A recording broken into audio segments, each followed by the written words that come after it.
অনেক বেশি, এখন প্রায় 2200-র মতো। তাহলে আমাদের দেশে 18 থেকে 60 বছর, এখন সরকার 62 বছর পর্যন্ত নিয়েছেন, এই কর্মক্ষম লোকের সংখ্যা বিশ্বের যে কোনো দেশের তুলনায় বেশি। সুতরাং আমরা বর্তমানে যে ফরেন রেমিটেন্স পাচ্ছি ভারতের থেকে কিছুটা কম হলেও আমাদের কিন্তু রেমিটেন্সের আকার এবং প্রকার অনেক বেশি। গত মাসে এই রেমিটেন্সের পরিমাণটা, ভলিউমটা অনেক বেশি বেড়েছে।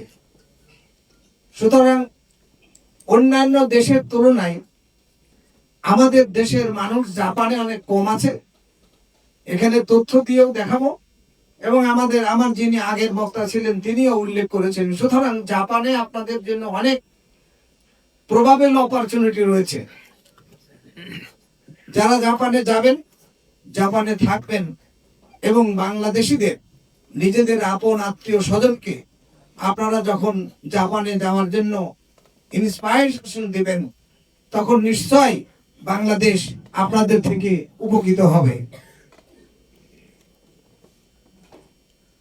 এখানে একটা আপনারা দেখতে পাচ্ছেন যে বাংলাদেশের বিপুল জনগোষ্ঠী বিশ্বের বিভিন্ন দেশে দক্ষ এবং অদক্ষ শ্রমিক হিসেবে কঠোর পরিশ্রমের মাধ্যমে বৈদেশিক মুদ্রা অর্জন করছে, যা রেমিটেন্স হিসেবে সার্বজনীন। মধ্যপ্রাচ্যের দেশসমূহ যেখানে বাংলাদেশিরা শ্রমিকরা কাজ করছে, সৌদি আরব, সংযুক্ত আরব আমিরাত, ওমান, কুয়েত, কাতার, বাহরাইন, ইরাক, জর্ডান। মধ্যপ্রাচ্যের বাইরে যারা কাজ করছে মালয়েশিয়া, সিঙ্গাপুর, দক্ষিণ কোরিয়া, জাপান, ইতালি, যুক্তরাজ্য, যুক্তরাষ্ট্র, গ্রিস, কানাডা, মাল্টা, লিবিয়া। এই সর্বাধিক শ্রমিক আমাদের দেশে মধ্যপ্রাচ্যে কাজ করছে। মধ্যপ্রাচ্যের যে শ্রমিকরা কাজ করে আমরা দেখেছি সেখানে পরিশ্রম কঠোর, কিন্তু আয় অনেক কম। আপনারা যারা জাপানে যাচ্ছেন, জাপানে যাবেন, জাপানে অবস্থান করবেন, সেখানে কিন্তু আপনাদের আয় অনেক বেশি পাওয়ার সম্ভাবনা আছে। এখন আপনি যেভাবে যাবেন, যে কাজটি করবেন, আপনি অভিজ্ঞ, দক্ষ, নাকি সাধারণ?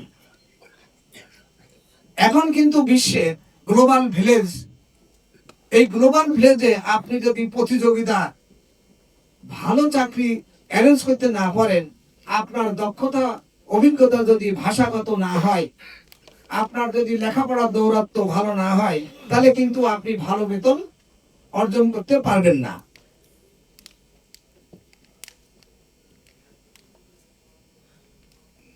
এবার আপনি দেখেন দেশভিত্তিক শ্রমিক পরিসংখ্যান 2022 এবং 23 সালে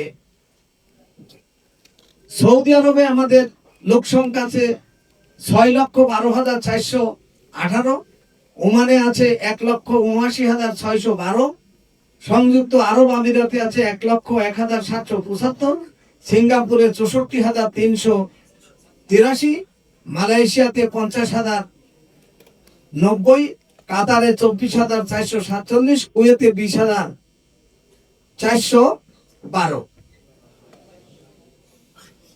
এখন আপনি দেখেন যে আমরা সিঙ্গাপুরে গিয়ে দেখেছি, খোঁজ খবর নিয়েছি, আলাপ আলোচনা করেছি, এমবিসির সাথে যোগাযোগ করেছি। সেখানে কিন্তু সিঙ্গাপুরে আপনার বাংলাদেশি যে শ্রমিক, তারা শুধু মাটি কাটা আর বিল্ডিং নির্মাণ ছাড়া অন্য গুরুত্বপূর্ণ কোনো কাজের সাথে তারা জড়িত হইতে পারে না। কারণ সিঙ্গাপুরের যে ধরনের শ্রমিক চাই, যে দক্ষতার ভিত্তিতে শ্রমিক চাই, যে ধরনের শিক্ষিত মানুষ চাই, সেই ধরনের মানুষ কিন্তু বাংলাদেশ থেকে সিঙ্গাপুরে যাওয়ার সম্ভাবনা অনেক ক্ষীণ। যদিও বাংলাদেশে দু একটি জায়গায় আমরা শুনেছি এবং আমরা দু একটা জায়গায় পরামর্শ দিয়েছি যে সিঙ্গাপুরে যাওয়ার মতো মানুষকে, বাংলাদেশের মানুষকে যদি অভিজ্ঞ করে তোলা যায়, তাহলে কিন্তু সিঙ্গাপুরে অনেক বেশি বেতন পাওয়ার সম্ভাবনা আছে। তাহলে আপনাদের সেই দিকে খেয়াল রাখতে হবে। তো আমি পিছনের দিকে দেখতেছি অনেকেই গল্ফে একের সাথে অপরের গল্প করতেছে। তো জাপানে গল্প করলে চলবে না, বাংলাদেশিরা চলে।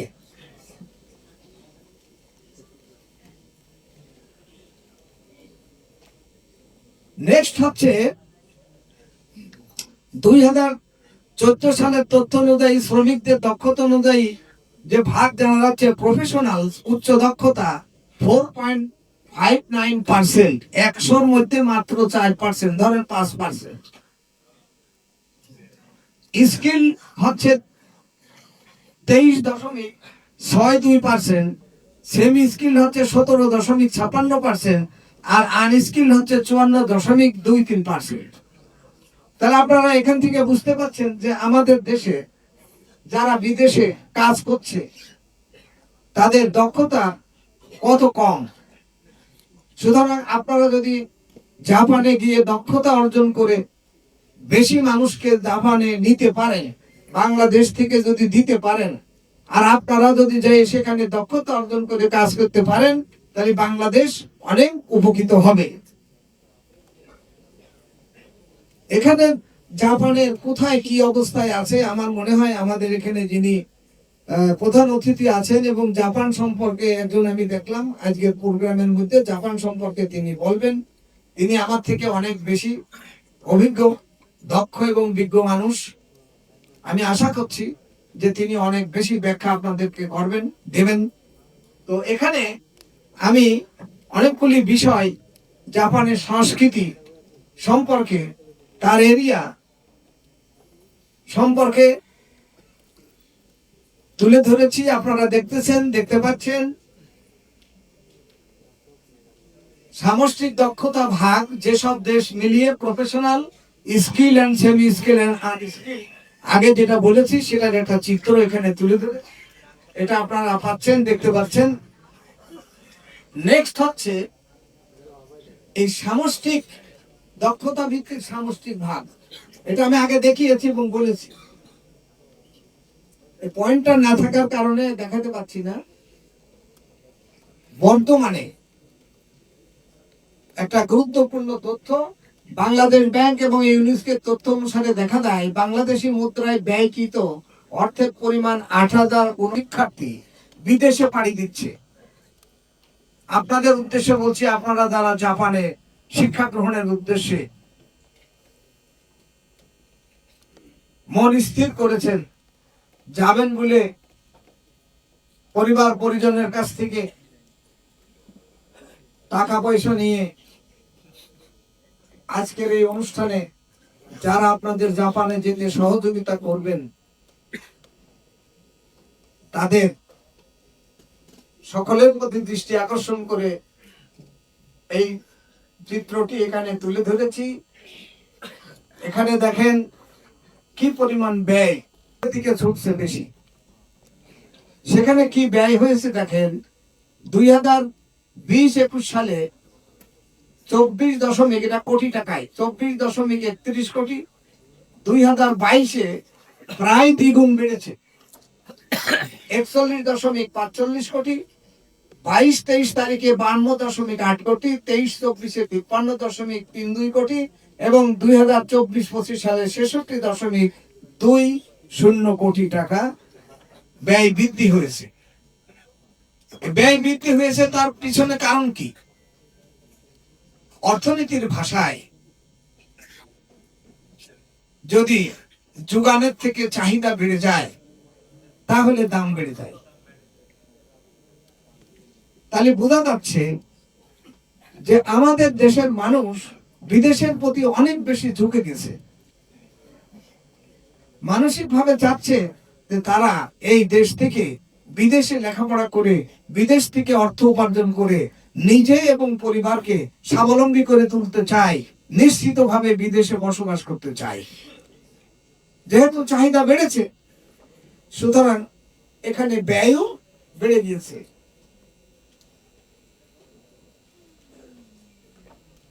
কেন এই সমস্যাটি হচ্ছে? মানুষের এই আগ্রহ, বাংলাদেশিদের এত আগ্রহ বিদেশে যাওয়ার কারণ কি?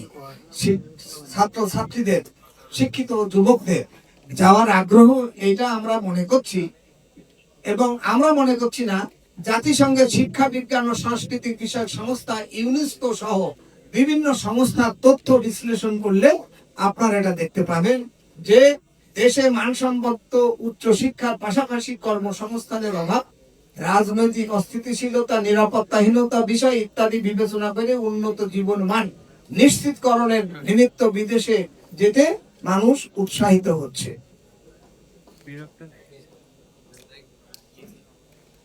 এছাড়া গণ অভ্যুত্থানের পরবর্তী সময়ে এবং রাশিয়া ইউক্রেন বৈশ্বিক রাজনৈতিক প্রেক্ষাপটে শ্রম বাজারে অনিশ্চয়তা, সরকারি নিয়োগে ধীরগতি, ডলারের ঊর্ধ্বগতি, আমদানি রপ্তানি বাণিজ্য ঘাটতি, অর্থ পাচার, এগুলি মানুষকে এখন খুব বেশি আকৃষ্ট করেছে।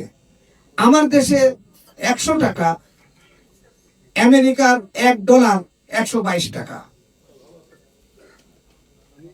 তাহলে সে যদি আমেরিকা গিয়ে $1 ইনকাম করতে পারে, তাহলে বাংলাদেশে 122 টাকা বা 23 টাকা পাচ্ছে। সেজন্য মানুষের দৃষ্টিভঙ্গি, আচার আচরণ, মেধা সবকিছু পরিবর্তন এসেছে। তার মানে কি, মানুষ এখন বেশি সচেতন হয়েছে। আর এই মোবাইলের যুগে, ভিডিওর যুগে কখন কি ঘটছে, কি হচ্ছে, কোন দেশে কি সুবিধা পাওয়া যাচ্ছে, কোন দেশে সুবিধা কম আছে, সব আপনারা ঘরে বসে জানতে পারছেন। সুতরাং আগ্রহটা সেইভাবে আপনি সৃষ্টি করছেন এবং সেই লাইনে আপনি হাঁটছেন।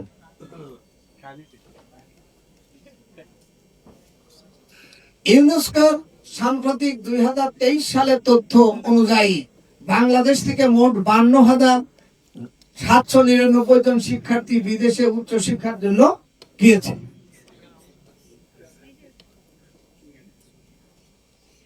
তাহলে আপনারা দেখেন, এর মধ্যে 2082 জন মাত্র জাপানে যাচ্ছেন। তাহলে জাপানের শিক্ষার্থী যাওয়ার হার অন্য যে কোনো দেশের তুলনায় কম। সুতরাং আপনাদেরকে জাপানে প্রতি আজকের এই অনুষ্ঠানের মাধ্যমে যারা জাপানে মানুষ দেওয়ার জন্য, আপনাদেরকে দেওয়ার জন্য উদ্বুদ্ধ করেছেন, এই অনুষ্ঠানের আয়োজন করেছেন, তাদের প্রতি আমি দৃষ্টি আকর্ষণ করে বলবো যে আপনারা এমন মানুষ জাপানে পাঠাবেন যেন তারা দক্ষ এবং অভিজ্ঞতা সম্পূর্ণ হয়। তারা যেন লেখাপড়ায়, বিশেষ করে জাপানি ভাষায় তারা যেন দক্ষ হয়। আমি সরকারি চাকরি করার সুবাদে জাপানের একটা প্রতিষ্ঠানে, আমি এখন যে বিডা, আগে ছিল বিআইও, ওখানে আমি ডাইরেক্টর ছিলাম। সেখানে জাপানিদের সাথে আমার খুব খোলামেলা ঘনিষ্ঠভাবে আলাপ আলোচনা, তাদের বিভিন্ন অনুষ্ঠানে যাওয়ার জন্য আমার সুযোগ হয়েছিল। সেখানে গিয়েছি, দেখেছি উনি যা বলেছেন সঠিক। আপনি যদি মিথ্যার আশ্রয় নেন, জাপানি যদি বুঝতে পারে জাপানিরা যে আপনি মিথ্যার আশ্রয় নিয়েছেন, তাহলে কিন্তু আপনি যে ব্ল্যাক লিস্টেড হবেন, আর যে আপনি কখনোই সে দেশে যাইতে পারবেন না। এটা সত্য, সঠিক। আমাদের দেশে জাপানের শত শত ব্যবসা প্রতিষ্ঠান আছে, কিন্তু সেগুলি একেবারে ছোট ছোট। আর সরকারের সাথে জাপানের যে সম্পর্ক, সেখানে বিশাল বিশাল প্রকল্পে তারা আমাদেরকে সহায়তা করে আসছে। 1971 সালের মহান স্বাধীনতা যুদ্ধে পর থেকে জাপান আমাদের পরম বন্ধু এবং জাপান আমাদের সর্বদিক বিবেচনা করে সব দিকে আমাদের সাহায্য করে থাকে। এখনো মেট্রো রেল যেটা মাটির নিচে হবে, উপরে হবে, সেই ব্যাপারে এখন সরকারের সাথে একটা চুক্তি হওয়ার সম্ভাবনা রয়েছে এবং জাপানের কাজ সবচেয়ে ভালো। জাপান কোনো এই ফাঁকি দেওয়া এটা বোঝে না, জাপানের লোক ফাঁকি বোঝে না। আপনারা জাপানে গেলে ঠিক হয়ে যাবেন। আমাদের আগের বক্তা বললেন যে বাঙালিরা, উনি কুমিল্লার মানুষ, বাঙালিদের আচার আচরণ জাপানে গেলে ঠিক হয়ে যায়। কথা সঠিক বলেছে। কথা সঠিক বলেছেন, আপনাদেরকে সেই দিকে লক্ষ্য রেখে চলতে হবে। এখানে আমি embassy of Japan in Bangladesh থেকে পাওয়া 2011 সালে সরকারি তথ্য অনুযায়ী 1955 থেকে 2018 সাল পর্যন্ত একটা তথ্য দিয়েছি। দেখেন কত কম লাখ, 3991 জন বাংলাদেশি মাত্র দিয়েছে।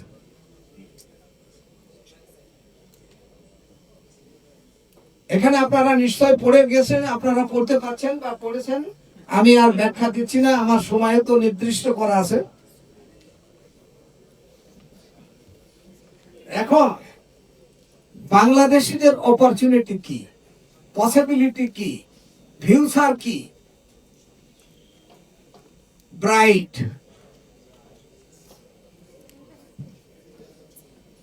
অনেক বড় সম্ভাবনা জাপানে আপনাদের জন্য ওয়েট করতেছে।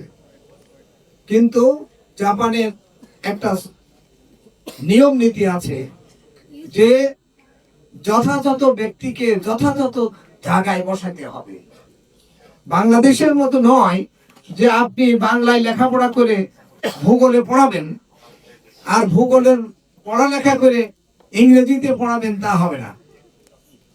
এই প্রসঙ্গে আমি একটা খুবই গুরুত্বপূর্ণ উদাহরণ না দিয়ে পাচ্ছি না। আমি সরকারের একটা প্রতিষ্ঠানে লেকচার দিতে গিয়েছি, ওখানে 90 মিনিটের ক্লাস। আমার যিনি আগে ক্লাসে ঢুকেছেন তিনি বলছেন তিনি বের হচ্ছেন না, 90 মিনিট পার হয়ে গেছে, আরো 20 মিনিট চলে গেছে। তো আমি যেখানে বসছি অ্যাডমিন সাহেবের কাছে, ওনাকে বললাম যে ভাই আমার তো 10 মিনিট চলে গেল, আপনি স্লিপ পাঠান। উনি আসে না কেন? তো ওর স্লিপ পাঠানোর পরেও সে আরো 10 মিনিট পরে আসলো। তা আমি জিজ্ঞেস করলাম যে ভাই আমার 90 মিনিটের ক্লাস, আপনি তো 20 মিনিট খেয়ে নিলেন, তো আমি কিভাবে কোর্সটা শেষ করব? বলে স্যার কিছু অসুবিধা হবে না, আপনি গল্প টল্প করবেন।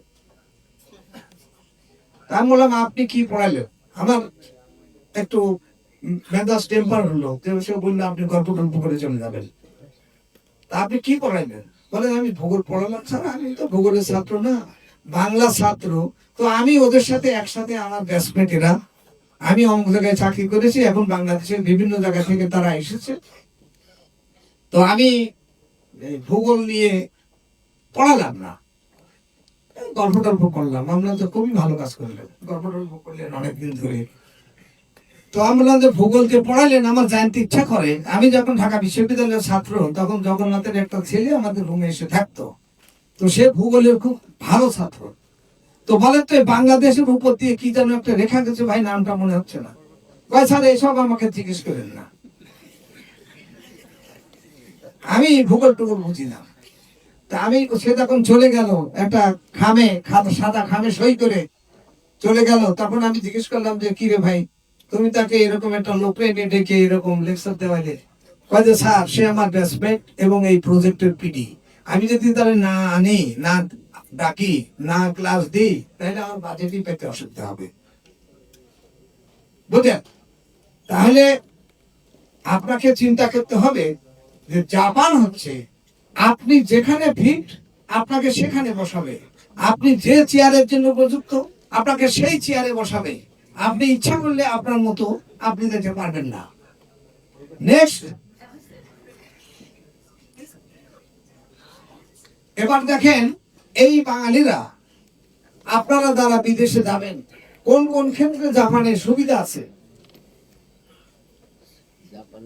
সেই সব বিষয়গুলি এখানে আমি তুলে ধরেছি।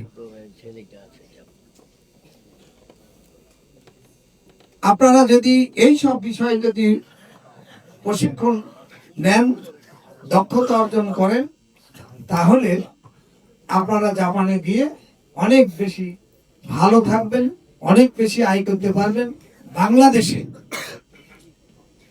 জাপান বাংলাদেশ উভয়ের ক্ষেত্রেই আপনারা অবদান রাখতে সক্ষম হবেন।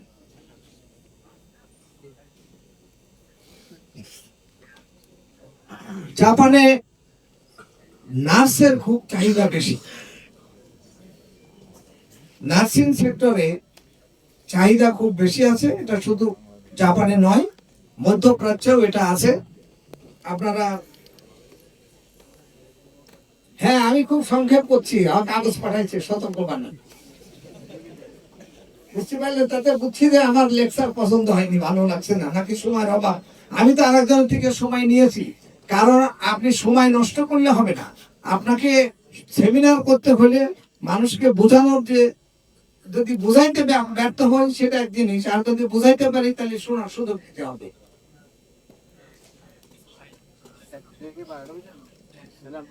আমি যা বুঝাচ্ছি আপনাদের কাজে আসছে না আসছে না? আমি শুনেছিলাম এখানে 400-500 লোক আসছে, সেজন্য আমি আসছি। আপনাদের এত লোক আসছে এটা জানলে আমার অনেক ব্যস্ততা আছে, কাজ আছে, অনেক বড় জরুরি কাজ আছে, তারপর আমি এসেছি। আমি সহজে কোথাও যাই না, অনেক লোক না হলে যাই না। এখন জাপানেরই দেখেন, এখানে আমি ব্যাখ্যা দিলাম না যেহেতু সময় সংক্ষিপ্ত। এবার দেখেন, আপনারা এটা ভালো করে দেখবেন, আমাদের দেশের population growth rate, death rate, এবং কি পর্যায়ে আপনি 10 বছর পরে কোথায় যাবেন সেই বিষয়টি এখানে ফোরকাস্ট করা হয়েছে। মেন ফিমেল বিবেচনা করা হয়েছে, এভরিথিং এখানে ইনক্লুড করা হয়েছে। নেক্সট, বাংলাদেশের পপুলেশনের এই যে গতি, ঊর্ধ্বগতি, আপনি যদি এখনই চাকরি বাকরি না খুঁজে পান, যদি ভালো অবস্থানে না থাকেন, তাহলে এবং অভিজ্ঞ বা দক্ষতা অর্জন না করেন, তাহলে কিন্তু প্রতিযোগিতার মধ্যে আপনার টিকে থাকা খুবই কঠিন হবে। আমাদের দেশে বেকার কি রকমের আছে, কোন সেক্টরে কি মানুষ কাজ করছে দেখেন। কৃষিতে কর্মসংস্থান 44.4%, শিল্পে কর্মসংস্থান 17.3%, সেবায় কর্মসংস্থান 38.3%, বেকার সমস্যা 2.61 মিলিয়ন। 24 সালের রিপোর্ট দিচ্ছি।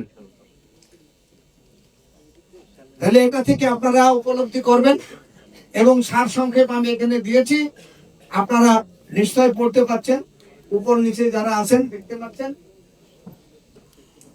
এখন প্রায় শেষ পর্যায়ে এসেছি, তাগিদের আগেই আমি শেষ করব। সেটা হলো, আপনি যখন জাপানে যাবেন আর জাপানিজরা যখন বাংলাদেশে আসবে, তখন we work together, not in segregated, not in separated, not in alone, we want to work on together. আপনি একা কিছু করতে পারবেন না, সকলে মিলে কাজ করতে হবে। আর সবচেয়ে যে জিনিসটা আপনাদের ভুলে দিতে হবে সেটা হচ্ছে হিংসা বিদ্বেষ, একদম মন থেকে মুছে ফেলতে হবে। আপনার উন্নতি মানে আপনার প্রতিবেশীর উন্নতি, আরেকজনের উন্নতি, এটা যদি আপনি না করেন, হিংসা বিদ্বেষ ভুলে না গেলে, একে অপরকে যদি সাহায্যের হাত না বাড়িয়ে দেন, তাহলে কিন্তু আপনার নিজের উন্নতি আপনি করতে পারবেন না। সেই জিনিস এখানে বোঝানো হয়েছে।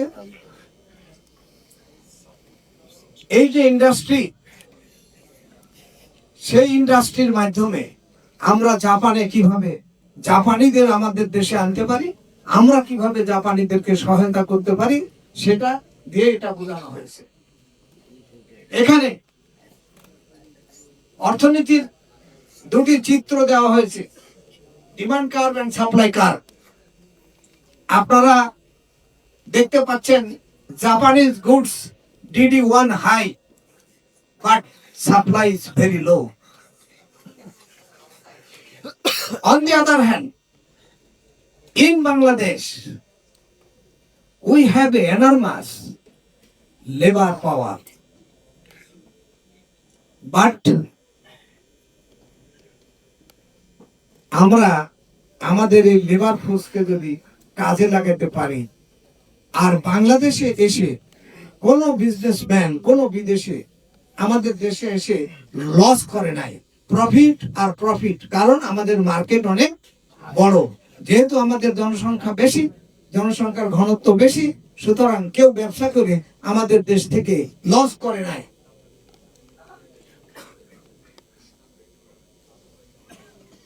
বাংলাদেশের ট্যুরিজম সেক্টর আর জাপানের ট্যুরিজম সেক্টরে অনেক বেশি সুযোগ রয়েছে, সেই সুযোগকে যদি আপনারা কাজে লাগাইতে পারেন, আমরা কাজে লাগাইতে পারি, তাহলে আমরা উভয় দেশ উপকৃত হতে পারি। আমাদের সংস্কৃতি এবং জাপানের সংস্কৃতির মধ্যে অনেকটা সাযুজ্য আছে, পার্থক্য আছে, এবং আমরা একে অপরের প্রতি সহানুভূতিশীল, আন্তরিক।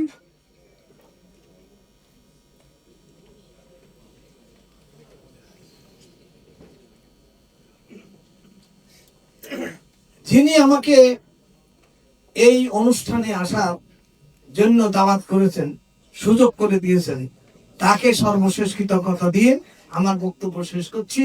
তিনি হলেন জাপান নজরুল ইসলাম। সে 25 বছর ধরে জাপানে বা তার বেশি সময় আছে। তার প্রতি আমি একটা কৃতজ্ঞতা জ্ঞাপন করছি যে তিনি আমাকে এখানে আসার জন্য জাপান থেকে বারবার আমাকে টেলিফোন করেছেন যে স্যার আপনাকে একটু আমাদের সময় দিতে হবে, আমার অনুষ্ঠানে যেতে হবে। আমি তার সাথে কথা দিয়েছি, আপনাদের অনুষ্ঠানে এসেছি। আপনাদের সবাইকে আন্তরিক ধন্যবাদ। এবং আপনারা সবাই জাপানে যাবেন। জাপান এবং বাংলাদেশের মধ্যে যে মৈত্রী সম্পর্ক রয়েছে, উভয় দেশের উন্নয়নে আপনারা অবদান রাখবেন, দেশের উন্নয়নে আপনাদের ভূমিকা থাকবে, এই প্রত্যাশা রেখে আমার বক্তব্য শেষ করছি।